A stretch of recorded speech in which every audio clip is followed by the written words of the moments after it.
is duck season. Oh, it's an So, oldie but a goodie. I always love that one. Good morning, good afternoon, and good day, wherever you may join us from. Uh, Welcome to another edition of the Digital Download, which is the longest running weekly business talk show on LinkedIn Live, now globally syndicated on the IBGN radio network. woo!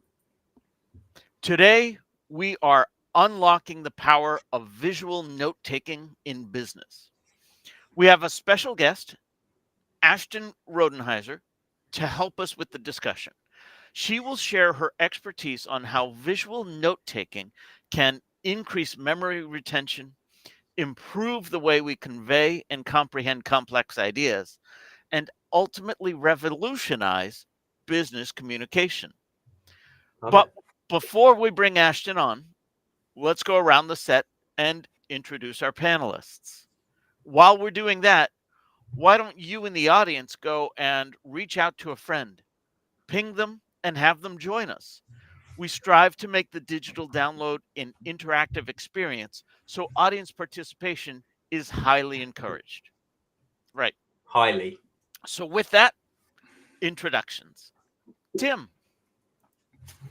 Hello and welcome, everybody. My name is Tim Hughes. I'm the CEO and co-founder of DLA Ignite, and I'm famous for writing the book Social Selling Techniques to Influence Buyers and Changemakers. Excellent. Thank you. Yeah. Which if you look, there's one in Alex's photo there, and there's one in Rob's photo up the back there. And there's one in your And there's one. yeah. Excellent. Thank you for Yeah. that. Alex. Hello. Good morning, good afternoon, all. My name's Alex Abbott, founder of Sapiro, and I am somewhat famous for being called the bearded sales guy. Oh, you're famous. And I'm trying. What's that? You're famous for it. I'm famous for it. I'm famous for being the bearded sales guy. And I'm trying to be famous for the creator of the conversation operating system.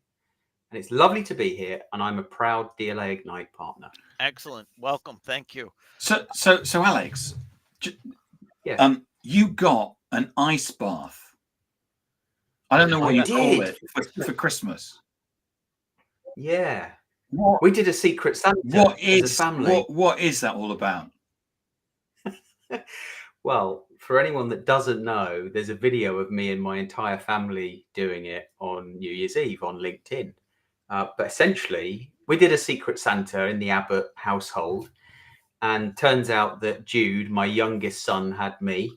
I obviously know that now. And he bought me an ice bath. So I've been getting into this cold water therapy thing for the last month or two, following the Wim Hof method. And Boxing Day, took the plunge in the ice bath. It was quite a warm 9 degrees on Boxing Day, actually. A warm 9 degrees, yeah. But the day before yesterday, it was 2 degrees. So somewhat colder. Are you doing an ice bath on a 2-degree day? Yeah. Really? Yeah. Wow. Every day. Wow. Every day. Good for you. And you're now up to what, 3 minutes in it? Well, okay. So 3 minutes at the 9 degrees. Okay. I've done 2 minutes at 2 degrees. Right. But yeah.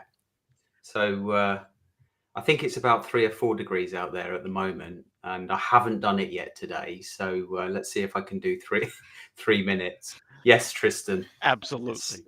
Bicycles in places that Tristan has just sent a freezing cold emoji to us. Yes.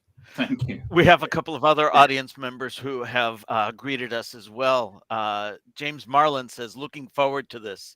And Andrew Slesser. James has attended the digital download. Yes, he has. Thanks, James. Andrew Slesser, who has not yet been on the digital download, says, good morning, good afternoon, everyone. So we wave and we always wave to him, and he waves back through his computer, but we don't see it. We presume he waves back, though. We trust that it's happening. And finally, myself, I am Rob Durant, founder of Flywheel Results. We help startups scale, and I too am a proud DLA Ignite partner. I'm not famous for anything yet. Yeah. We'll work on that. So, as I said, this week on the Digital Download, we'll speak with Ashton Rodenhiser, a renowned live illustrator and graphic facilitator. Ashton uses drawing to help people feel connected, valued, and heard. Let's bring her on. Ashton, good morning and welcome. Welcome. I'm so excited to be here. Thank you so Excellent. much We're for excited inviting to me. have you here. Thank you. And you're a dreamer. I'm a practical dreamer. If anyone's read Think and Grow Rich, then you'll know what that means. But yes, I am a dreamer. Yes. We need more dreamers in the world for sure. Ashton, welcome to the show. Let's start by having you tell us a little bit about yourself and how you got here. Yeah. So I usually like to paint a picture of who I am. So you can kind of get a sense of where I am in this exact moment. So I live off a back road in rural Canada. So sometimes I just say, go in the woods and keep going and you'll find me in there somewhere. I live in 100-year-old farmhouse with Is there snow? There was snow, but now there isn't. I'm imagining snow. There was, and now Are you in the Yukon? There's just a little dusting because we had a big rainstorm and it went all away. But whereabouts in Canada are you? So I'm in a small province called Nova Scotia. So on the east coast. Right, okay. Yeah. So fishing villages, lighthouses, that's our jam pretty much. So nice. I married my high school sweetheart. We've been together for 20 years this year, and I have 3 kids between the ages of 5 and 10. And about 10 years ago, I was introduced into the world of visual communication, visual thinking, and all those things, which we can talk about. So I fell in love with it, and I've been doing it pretty much consistently for 10 years now, which is pretty wild to think about. But yeah. Excellent. Thanks for that. Nice. Mm-hmm. So, Ashton, let's start with a foundational question. Sure. You say we should be drawing on a daily basis. Yeah. Why? That'd be great. So we need to reframe what drawing is. And that's why I actually really love talking about doodling.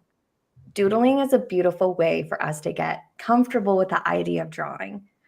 So because most people can get behind the idea that they could doodle. Maybe you can't win people over right away that they can draw, but you can doodle.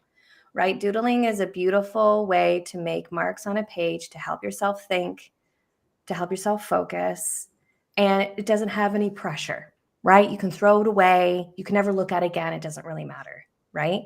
Doodling in its own right can help you retain up to 29% more information, right? So it's actually a very beautiful stepping stone into visual thinking and visual communication.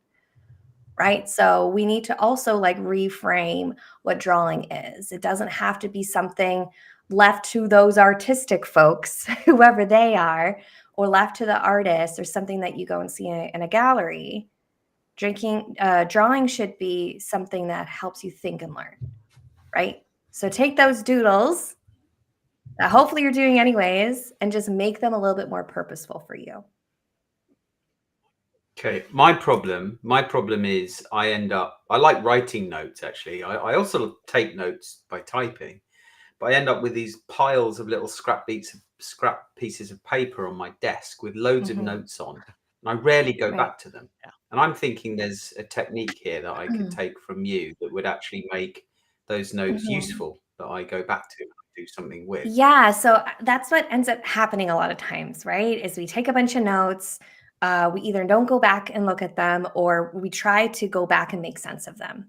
Because a lot of times when we're making notes, especially if we're listening to something or trying to understand something, we're missing a lot of that learning and comprehension part, right? So we want to be able to refer what we've created, and it will take us back to that conversation. So it's about synthesizing down information as you're learning it in real time, right? So if you've ever just like captured pages and pages and pages of notes in a meeting or in a class or something, you go back to review it later and you have no idea what they mean, it's because you missed the learning part.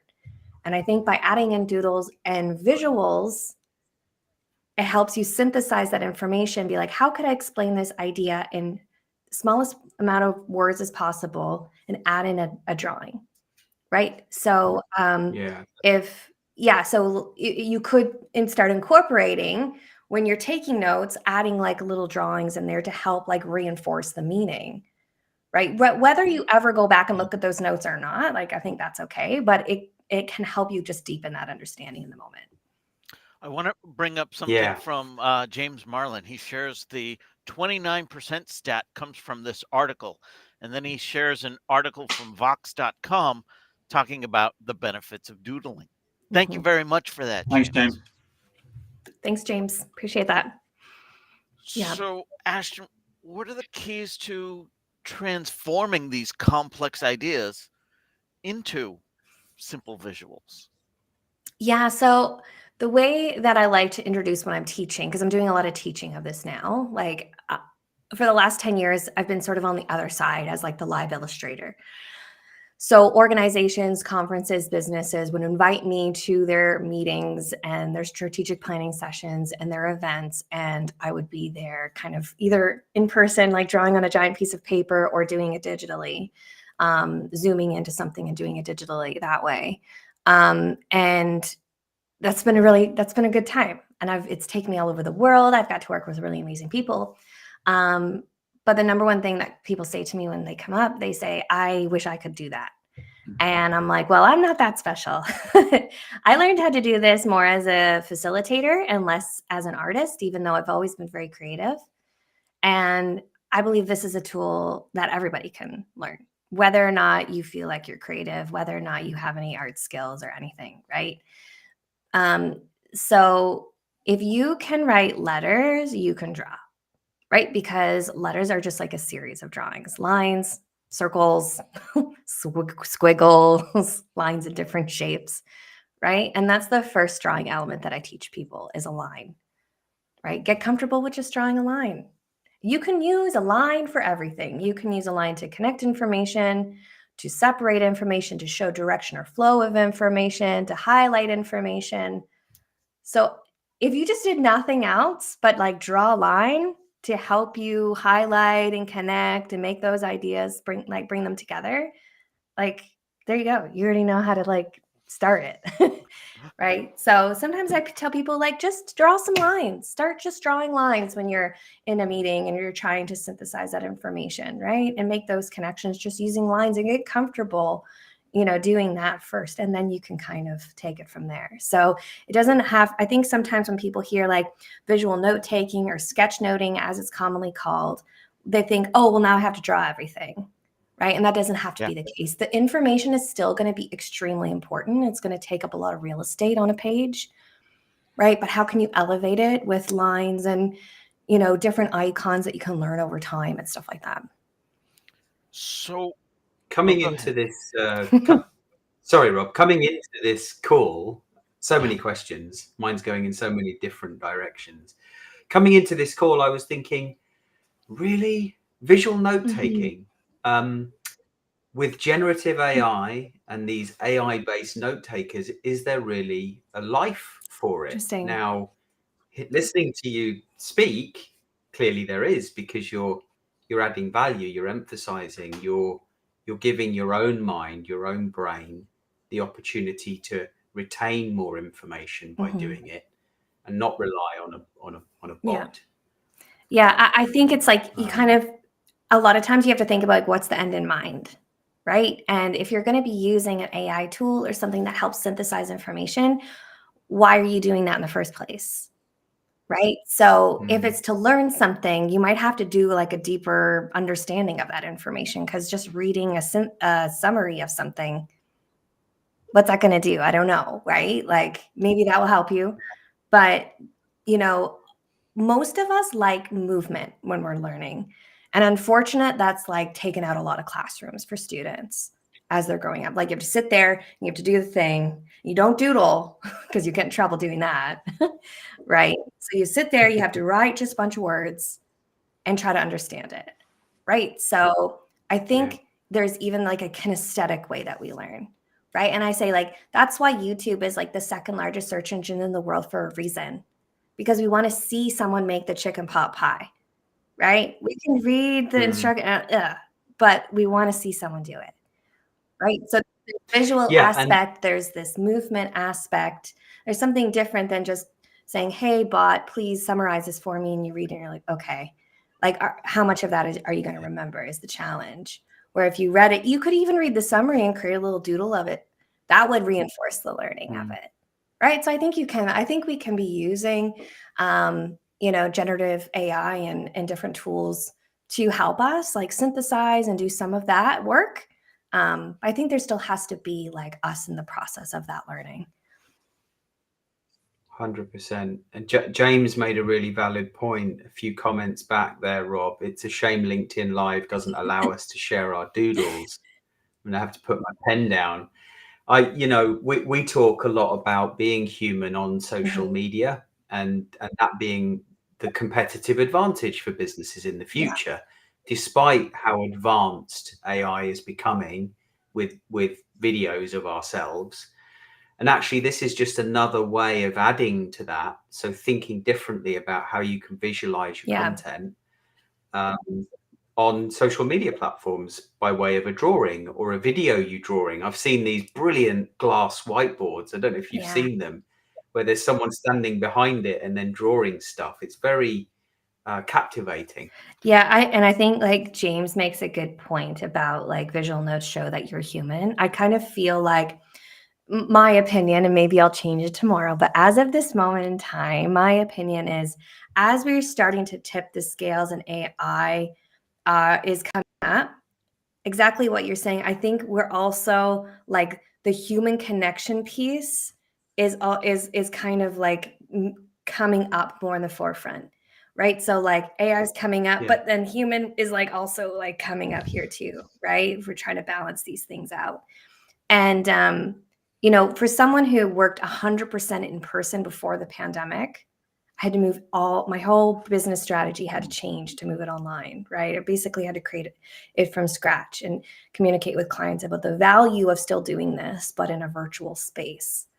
But we all know that people went back to in person. Like maybe we're not up to the point that it was before, but if we didn't care about the human connection and the meeting people face to face and having and building relationship in that way, we would have just kept everything virtual because we like kind of figured it all out. Like we kind of down to a science at this point, right? But why do we keep meeting? Why did we want to go back in person and people fly halfway around the world to meet their colleague, right? Because of that human connection piece. So I think my hypothesis is that as these things are in flux and changing and growing in the AI space, we will have more of a desire to have that human connection piece. And someone's going to go, did a bot draw that or did a human draw that? And I think human creativity is going to be much more appreciated and sought after moving forward. 100%. I'm with you on that. David Esco shares a comment that really resonates with me. David says, I use mind mapping, but don't want my drawings to be a distraction. Right. And along those same lines, I recall sitting in college classes taking notes, and I would doodle, but my doodles had nothing to do with what was going on. It was a distraction. So do you have any? I have a comment to that. Jump right in, please. Yeah. So as we know, we just talked about the stat for those who are jumping, and we talked that doodling can help you retain up to 29%. So Rob, even though they had nothing to do with the content, it actually was helping you stay focused and helping you remember information. Because the way that the more we engage our senses when we're learning something, the more that information is solidified, right? So like if your doodle has nothing to do with what you're learning, it's still helping you, right? The way that I love to teach is just making those doodle a bit more purposeful for your learning. But just doodling in its own right is beautiful. The distraction word is like one of the number one questions or the number one comments that I get. And I like to challenge that with distracted from what? A boring lecture. Right? Well, there you go. So if somebody is so if someone's creating a mind map, right? I'm curious if David has a comment to this. If you're creating a mind map, you don't want it to be a distraction, but what are you distracting yourself from? Because if you're creating the mind map and you're creating a visual, you're doing the opposite of being distracted. You're staying focused, right? So like the opposite is like being at an event, and like a distraction is like thinking about what's for lunch and you're off the topic. But if you're staying in the topic and you're doodling or you're making a mind map, you're still in the moment, right? Whether or not you feel like you're actively listening in that exact second, you're still focused. You know what I mean? Yeah. I wonder if David means something that I was thinking about earlier when you were talking. And, I have this tendency of, there's a good bit, right? Let me write this down. And I'm so focused on writing it down that I lose the connection with what's being said. So trying to balance the note taking with the learning. Now, from what I understand, what you're saying is doodling can help. What did you use? Synthesize? Yeah. I think we have to like give ourselves permission to get away from this having to capture everything, right? So when we type, a lot of times we're just capture. And when we do traditional note taking, especially on lined paper, we're just capturing. But you're missing the learning and comprehension piece. And I think like sketchnoting and visual note taking makes you like pause and think while you're also listening. Which is like a bit of like a muscle to kind of work, and it takes a bit of practice.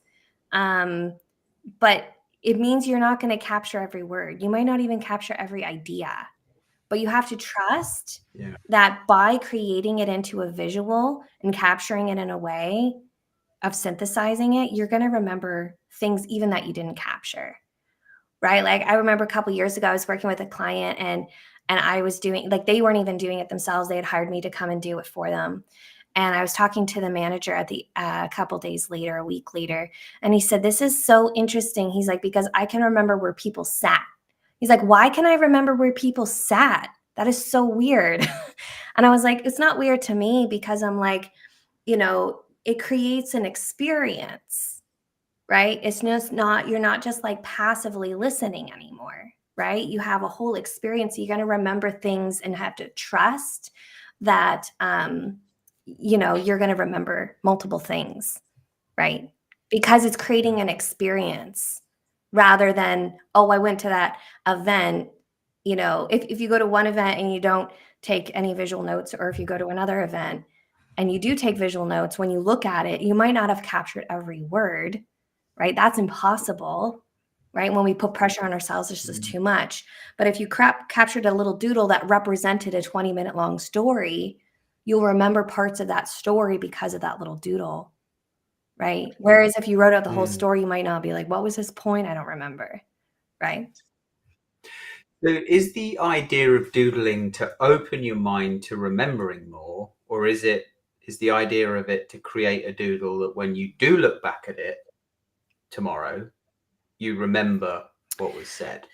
There's definitely like the process and the product, right? So like there's the process of doing it in the moment learning and that solidifying of that information. But then the beauty of it is that you can look at it later and will help trigger that memory as well, right? So sometimes, even though like I do teach like the aesthetics of them, so they like look nice, people care about that, unfortunately, but you could create a very crude, dare I say, ugly drawing, and it still be just as impactful as something that might look beautiful or pretty, right? So I end up working a lot with people that don't want to just learn how to do it for their learning, but also for complexity.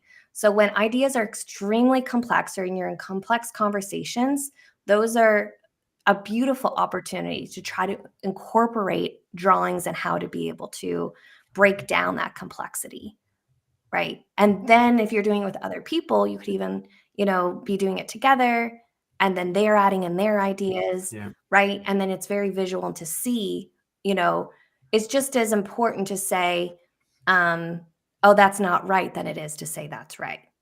Be like, oh, that's not actually what I meant. And then you can correct it in the moment. Rather, when you're in a meeting, if you don't have that visual cue, right, then you're going to be potentially miss those stronger connections or that opportunity to clarify something, which is just as important. Right. Yeah. Yeah. Go ahead, Tim. So what's the difference between writing notes and drawing pictures? Just straight traditional note taking and visual note taking. When we so there's like the Alan Pavio's like dual coding theory. And as just like, I'm not like a brain science person, but I do know this one. When you take words, it's just sort of this like verbal plus visual, right? Our brains like both, right? So if you just do one or just do the other, then you're missing out on that additional comprehension and that deepening of that understanding, right? But when you add the words and the language with the visuals and pair them together, it just solidifies that learning. And there is a stat, I can't remember where it comes from. Someone can look it up if they want. But, at the end of the day, a lot of times we want to take action on this information, right? So adding in the visual to the words and the language can increase the opportunity to take action by like 89%, right? Because we can visually see what it is that we need to do instead of just a bunch And when you say visuals, what do you mean? Do you mean, because if I come to a meeting with Alex, do I sketch his face? You could if you wanted to. No pressure. Visuals to me is like doodling with a little bit purpose, right? Yeah. So it's kind of visual note taking, visuals, sketch noting, visual storytelling. Of course, there's all these different, where every industry has all its words that it likes to use. Sketch noting is probably one of the most like popularized ones. But information is still always going to be really important. But we can start adding in like little icons or little, like I said in the beginning, I like to teach lines and how to use lines to help connect information. Then you can use containers. You can draw little people if you want to. You can add in color to show different ideas, right? So there's lots of different ways to incorporate it. But you don't have to feel like you have to now be a caricature artist and draw Alex, like, I'm not very good at drawing people. That's not something that I'm like a really strong visual note taker in, right? It's really making sure that we focus on that information. That content's always going to be king, right? We have a couple of comments from people in the audience. Sure. Andrew Slesser says, is doodling just a form of shorthand? I never thought about it that way, but you could call it that. Like, I guess I'll go back to the example I just gave around, if you listen to a 20-minute long story, you could do a little doodle or a little drawing that represented the outcome from that story. And that could be a shorthand instead of writing out the whole story, who did what and who said what or what have you. So that's kind of a fun way to approach it. And it could be, someone's philosophy if that helps them incorporate it. And what about the actual, well, how about this word? The art of shorthand itself, those what look like squiggles to me on a page that have meaning to the stenographers. Right. Is that a form of doodling? Yeah, I guess it could be. I would call that like intentionally visually recording something. I think like it has to be meaningful to you. And I think at the end of the day, however you want to do it, whatever it means to you, whatever you end up drawing, as long as it's important for your learning and engagement of that information. It doesn't really I try to encourage people to share their visual notes or sketch notes with other people, because it can be inspiring and give someone else the permission to do it as well. But at the end of the day, if you're listening for yourself, you are likely going to be capturing like the aha moments and the things that resonate with you personally. Whereas like I could read a book, create a sketch note of it, of what I took away from it. You could read the book, you could create a sketch note of it, and we might capture different information because it was what resonated with me at the time and what resonated with you. Right. So there's also this like beautiful, like there's no rhyme, there's no like perfect way to do it. There's no right way to do it. And it should really, like when I'm doing it for clients, I'm trying to do it more of like a holistic view and trying to listen for the room and make sure that people feel heard or make sure that message is elevated. But when you're doing it for yourself, like you can do whatever you want, which is kind of fun. So, Tim, when you asked what is the difference between sketching and note taking, James Marlin had shared note taking is sequential, start at the top of the page. Sketching is about finding connections between concepts, so it's more holistic. And as you find new connections, you can almost feel the synapses firing. Thank you for that. Absolutely. James, you're Great good. comment. You're beautiful. He said it in words that I couldn't say out loud. I love that. That's a beautiful way to put it for sure. So, Yeah. Ashton, I want to go back to something you said earlier. When I said during my college days, I remember taking notes and then doodling, and it was more of a distraction. And one of Right. the things I think I heard you say, in addition to refuting the concept of distraction, which I appreciate, thank you. I think I heard you say maybe you can make the doodle more productive. Mhm. Was that the term you used? Make it more productive? More purposeful for you, Purposeful. I maybe? knew it was a Yeah. P word. Yes. Yeah. More purposeful. Can you give us some guidance on how we might do that? Yeah. So the foundations that I like to teach for sketch noting or visual note taking starts with what I had spoken about in the beginning with, you can do this. If you can write letters, you can do this because it's just a series of lines and circles and squiggles and things, right? So um starting with lines, I spoke about that. You can use lines to make connections, separation, show direction or flow, or highlight something, right? The next spot or the next step up is you can do a container, right?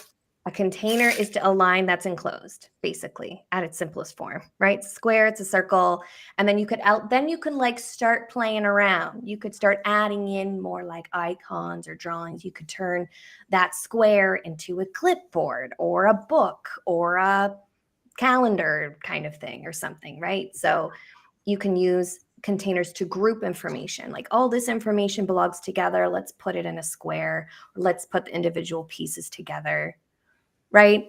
Or you can use it to emphasize something. So like, let's say we're talking about coding. Maybe you'll draw a little computer and put the information inside and you remember, oh, that was the coding part, right? Or it could be like, oh, hierarchy. This part was really important. Here's the supporting information. The heading, the subtitle could be in a container, for example, right? So from containers, we move to people, right? And when I say we're going to draw people, usually that freaks everybody out. But you can take a square and a line and a circle, and now you have a person, right? So I'll do it here and hold it up to the screen. So I'd noticed you've got a pen in your hand, Ashton. So always I have a pen. You got a circle, you got a square, you got a line. You can put little feet. I have little lines for hands, little feet, right? So now you know how to draw a person. Drawing My it stick this figures like always have a stick as the body. So elevate your stick person to what we call a box person, because the great thing about a box person is now you can move. Usually mine just start with like their hands in the air, but let's now look at this guy. He's got one hand up and he's like got his foot up. And then let's stick a line underneath and now he's like standing on a hill or something. And then imagine you've got a bunch of information up here. right? So you could have a person, and maybe that represents Rob, and you could even put his name in it and make like look, he's got cute little eyes now, right? And like we're going to put his little, we'll put his little headset on him. There you go. Okay. So, and Rob said something really amazing that we don't want to forget, right? So we can put that, and look, we'll even put it in a speech The bubble. dog joke. Yes. Right. We have a little speech bubble there with little lines representing the information that he said. Right. And you can always like draw something, and if it doesn't turn out very well, you just write, "This is a duck." and it becomes a little inside joke for yourself.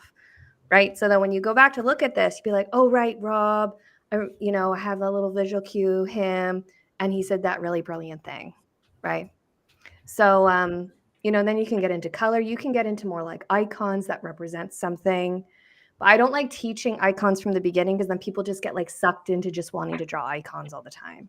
And we need to, it's sort of like anything, you want the foundation to start with, right? That's why I like to talk about lines, containers, people, color, shadows, things like that. And once you get those foundations down, you can like learn it in 15 minutes.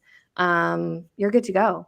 Then you can start adding in icons, practice your listening, practice your thinking while you're listening to something, and stuff like that. So here's one of the Nice. challenges I'm concerned about. I again, going back to the days when I was taking notes in class, every word from the professor could be the most important word of that session. But I didn't know what the most important word was until the class ended. Right. If I'm trying to capture something visually, I don't know what I need to depict until that idea has been conveyed. And then as I'm trying to capture that, they're moving on to the next one. So Right. similarly, how can we integrate visual note taking into business meetings and strategy sessions?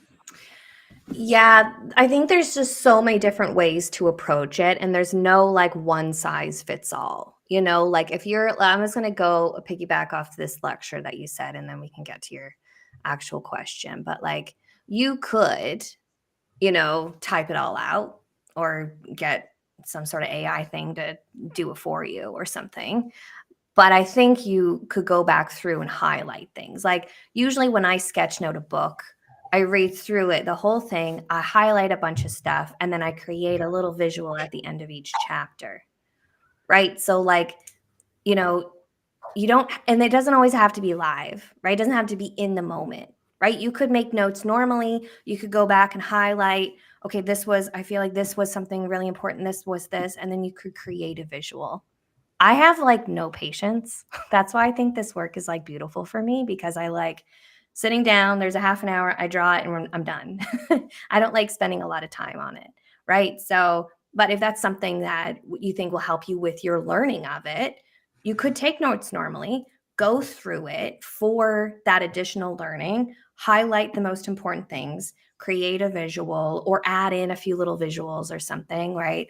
There's no specific way that you have to do it this way every single time or something. And sometimes it's just like people's comfort level when they're getting started too. Yeah, I'm thinking.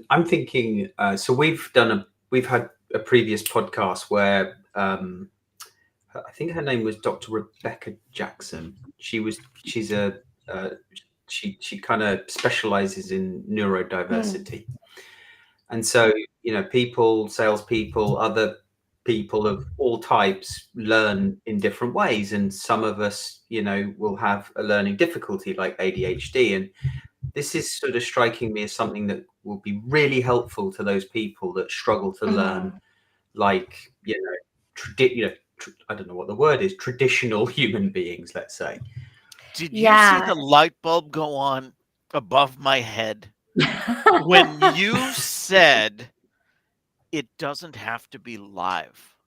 Right. That was Yeah. eye-opening for me. That was the Okay, epiphany, good. Okay, because good. what I thought then was, I'll take the notes as I traditionally do, a handwritten word, but when I go back and review them, especially for students and studying, when I go back and review them and recognize the important concepts, I can see we're sketching that out. It might be more valuable than just simply rewriting the words, or even less active is simply highlighting them with a highlighter. Mm-hmm. My students these days all take notes on the computer as well, so it's uh, Mm. having them. You think they are Yeah, anyway, Bob. You think they're taking notes yeah, about your lecture, but They're They're playing creating Doom, a, actually. they're making an probably. Instagram Hey, post. whatever, you do you. But Yeah. I can see we're coming back to it after the fact to study and review. Mm-hmm. So that's great for students. How many people actually go back to the notes they took in a business meeting Mm. and do things with them? Yeah. yeah. But now That's part of the issue, right? yeah, exactly. So That's a why lot of I think live could be helpful in those situations. yeah. Right. And I try to encourage people to get comfortable with doing it live. Um, we actually just hosted World Sketchnote Day. Yes, it was yesterday. It was a Oh, big deal. We had 750 Great. people from all over the world register to hang out on a Zoom call. And Wow. so yeah, like the pressure of it live can be very intimidating. So I'm glad that resonated with you. And I try to encourage people because I maybe think because I mentioned it on the call yesterday. Practice when the stakes aren't high, right? Put on a TED Talk, put on a podcast, put on something, practice live, review it, right? That's pretty important. What could I have improved? What did I miss? Whatever, right? And if you do it in scenarios that aren't high stakes, then you can, even maybe a meeting isn't high stakes because there might be meeting notes, or you could ask your friend or show it, and be like, fill in the gaps. You can get someone to help you fill in the gaps or something. But if you're in a lecture or something, that might be a little bit more high stakes, right? So you might not want to just like jump into that and be like, I'm going to do this now. And while you're also still building the muscle memory for all of these things, right? So the goal is when you go to do that visual note, like I've drawn this little guy probably thousands of times over 10 years. So I could draw him in like 3 seconds because I have a muscle memory that I know, I trust myself that when I make that mark, I make that other mark, it's going to go where I want it to go, right? So, but that just takes practice.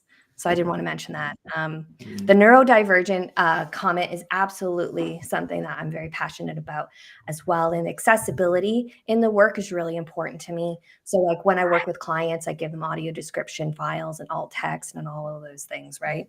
But I definitely have worked with some young students and have a case study from a teacher friend of mine who worked with a student who has dysgraphia to help them, right? So I think it could be useful for lots of people, but I think it can be leveraged in very specific ways, especially with students that struggle to pay attention, struggle to sit, have different learning struggles. I think it can be a really powerful opportunity, right? Like it's not going to be for everybody, and that's okay.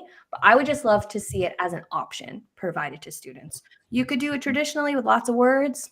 If that works for you, that's great. Or you could do it this way, right? So that's what I would just love to see moving forward in the future of like, it's just provided as an option, right? That students could do it. And if you learn it when you're young, and if it resonates with you, practice it. And by the time you're, 15 years in at that business meeting, you can just do it and you don't even think about it, right? Do you differentiate your visual note-taking techniques to suit different industries or different topics? Do you take different visual notes for different situations? Yes and no, mostly no. It's kind of like, it's just the skill that I have, especially when I'm doing it for other people, regardless of the scenario I'm in. I have a very specific aesthetic style that I've just developed over over 10 years. So people have to be like okay with like my style. It's very, I'm inspired by like folk art. I love like a lot of thick black lines, right? I love a lot of bright color. I love putting smiley faces on random things, this like anthropomorphism thing where you like just put, you animate objects, and, I like that kind of stuff. There's like, a little cutesy factor in my work. And if you don't like that, then you can find someone who has a little bit more of like a, serious tone to their work. But I find people who work with me, they appreciate the lightness that I can bring to sometimes a serious topic while also keeping people, feeling seen, heard, valued in a space, right? So it's more about like making sure that I work with people who care about the learning and the engagement of somebody in a room or people in a room. But the approach is pretty much the same. It might be altered a little bit depending on the scenario. If it's a strategic planning versus a conference talk, I'm listening in a different way, listening to multiple voices rather than just one voice, right? So there's like a little bit of a listening, different in how I listen and how I comprehend, and whether or not people have the opportunity to engage with me. A conference presentation, I don't really usually have the opportunity for someone to come up or the speaker to come up and say, hey, change this, change that, add this. But in a room where we're doing strategy, we're talking about something and multiple people are there, that is a beautiful opportunity to engage people in the process, right? And say, hey, come up to me at any time and tell me what I missed, what I need to elaborate on, right? I work with a lot of Indigenous communities and they want things written in their own language. That's really, really important to them, right? So making sure that it's like useful and reflective and respectful for who they are and what they have to bring to the table and what they're saying in that meeting. So yeah, it kind of depends. There's a few fluctuating differences, but the skill set in its own is pretty much foundational across the board. What challenges have you faced when introducing visual storytelling to traditional business environments? Yeah, it's one of those things that it's interesting from a sales process, right? Because you really have to experience it to understand the true value of it, right? We could sit here and talk about this for a few more hours. We could stay on here and talk about it for hours. But until you, Rob, or Tim, or Alex are in a meeting and I'm there drawing it out with your words and your connections and your experience, you don't necessarily understand the full breadth of that experience and the value unless you've experienced it, right? So that is definitely a challenge for me in terms of the sales process. So honestly, the last number of years, I don't even really market because I just show up to an event, to a meeting. I do a good job. That's pretty important, right? You kick butt, you get results, you make sure people feel amazing at the end. It's useful. They use it after, right? You educate them on how to use it, why you're there, how to engage people.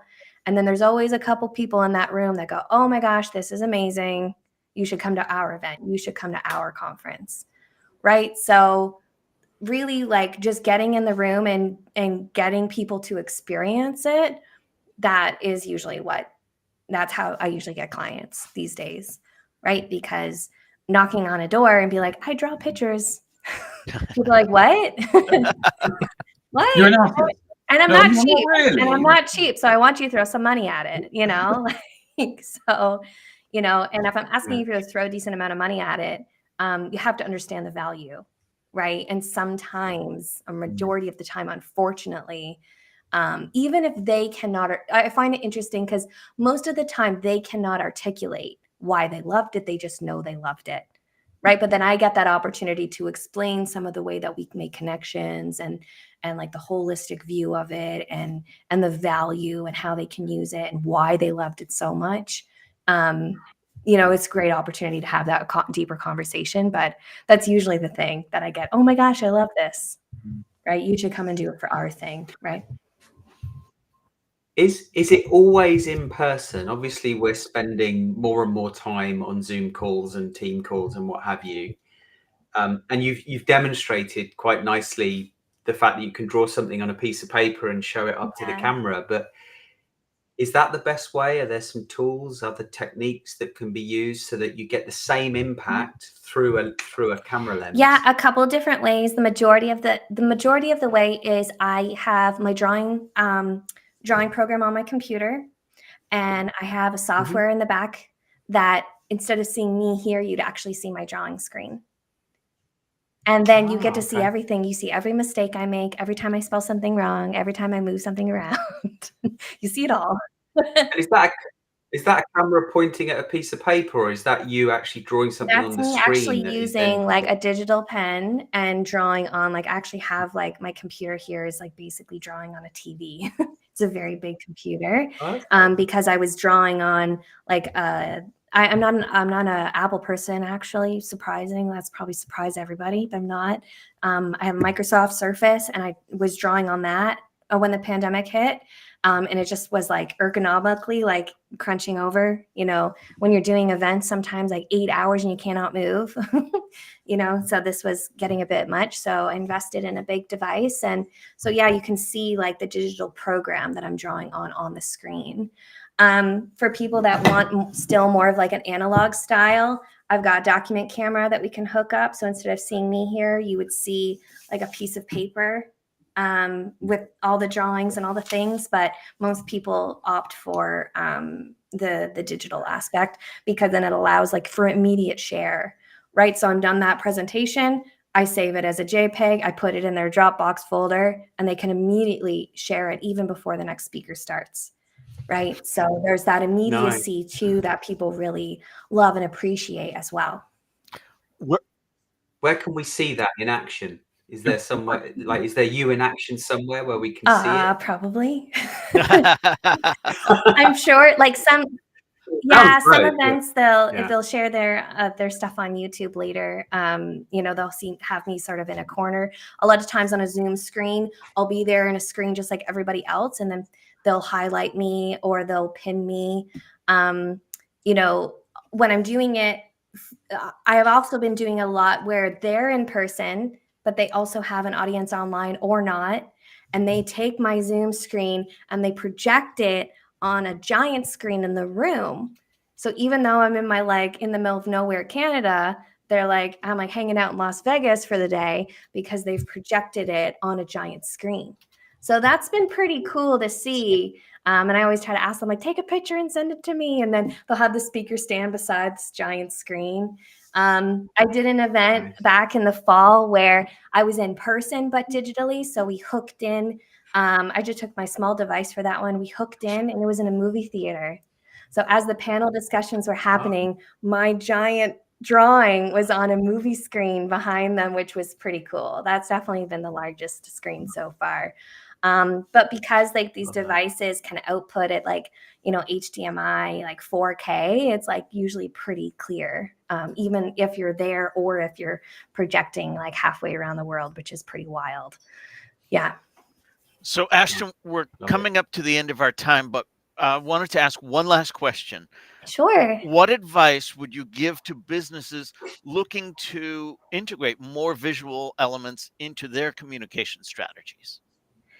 Yeah, I think creative thinking, creative innovations are the way of the future, right? So I think like seek out people maybe in your company who you think are like maybe your top creative thinkers, and like ask them, right? Like, how can we infuse more creativity in the space? How can we support you in your creative thinking and in your, like, what can you be bringing to the table to help us?